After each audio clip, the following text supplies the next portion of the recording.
اوے جھلیا اندہ مطلب وے کرنا اسائیں گننا خدا نے کرنا اسائیں گننا خدا نے جو کرا کے گن کے لکھیا جائے گا گنا جائے گا اگر آکھے گا کوئی نہیں آیت صوبائی پارا سورہ یاسین شریف آیت نمبر 12 اللہ کریم نے فرمایا وَكُلَّ شَيْءٍ أَحْصَيْنَاهُ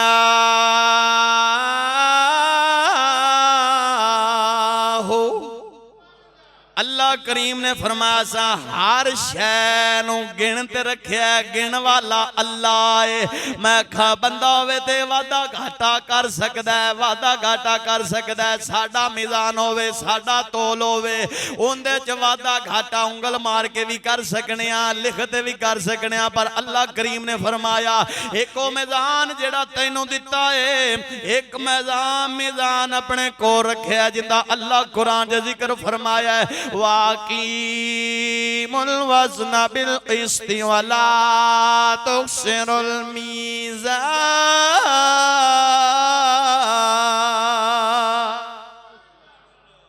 سورہ رحمان دے اندر فرمایا سا ترازو رکھے اور ترازو جا گنیاں چیزاں جانیاں نہیں جے بدیاں ود گئیاں جہنم دا بالن بنے گا اگر جے چنگے کم ہو گئے تے جنت دا حقدار بنے گا اللہ نے گلاں بیان کرن تو بعد اللہ نے فرمایا فی امام مبین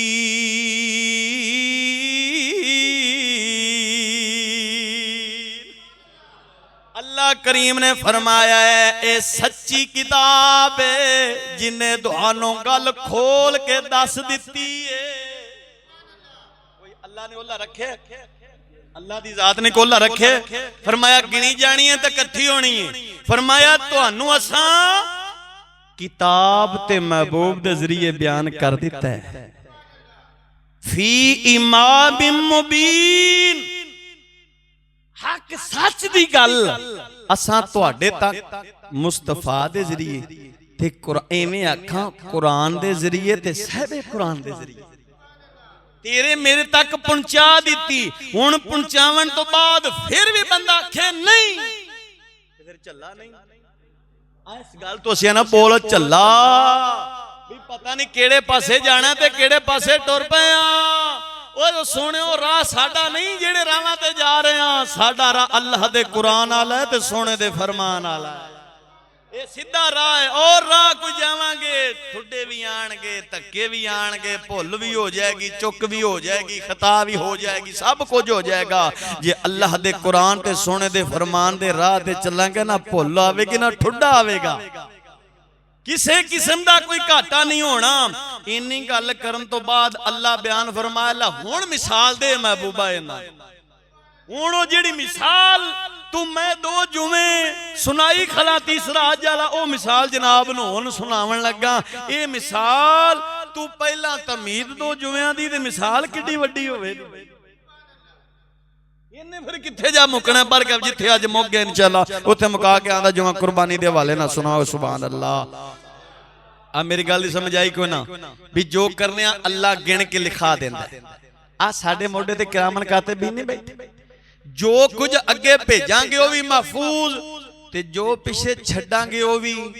محفوظ نشانیاں رہن گیاں ہون بھاویں اگے چنگا بھیج تے بھاویں مندہ بھیج ہون پیچھا بھاویں چنگے کام چھڑ جا تے بھاویں گندے کرتوت چھڑ جا تیری میری مرضی ہے جی میں تیرا دل کردہ ہی میں قرآن سنا دیتا سبحان اللہ اللہ کریم نے فرمایا محبوبہ مثال دے مثال کیڑی اللہ کریم نے فرمایا وَضْرِبْ لَهُمْ مَثَلًا اللہ کریم نے فرمایا محبوبہ انہوں مثال دیو او نشانیاں دی مثال دیو کیڑی مثال ہے وَضْرِبْ لَهُمْ مَثَلًا اس نشانیاں دی مثال دیو کیڑیاں دی اللہ فرمایا اصحاب القریہ